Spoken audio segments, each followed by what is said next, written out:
and welcome to another episode of Aaj Ka AQI. Today we are standing outside a bus stop in Houspass.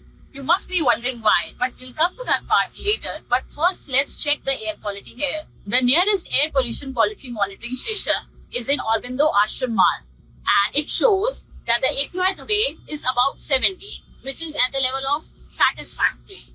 The September has just ended, and we are just a couple of weeks away from that time of the year when Delhi's air pollution prices would be at its peak. And during that time, everyone would be blaming stubble burning in states like Punjab and Haryana or Delhi's weather conditions.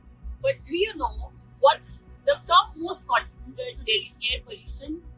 Research after research have shown that it's vehicular emissions. Yes, vehicles contribute to 51% of Delhi's air pollution crisis.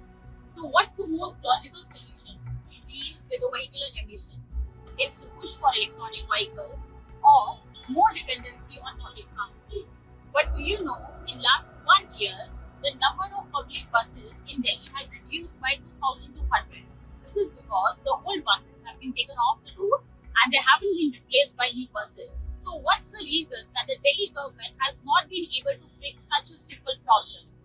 That's the question we need to ask from the government. And this is what we are trying to do at News Laundry's Fight to Green campaign. Because the air pollution crisis is not a seasonal story for us. It's a year-round thing which impacts all of us. You can also become a part of this campaign by scanning this QR code flashing on your screen.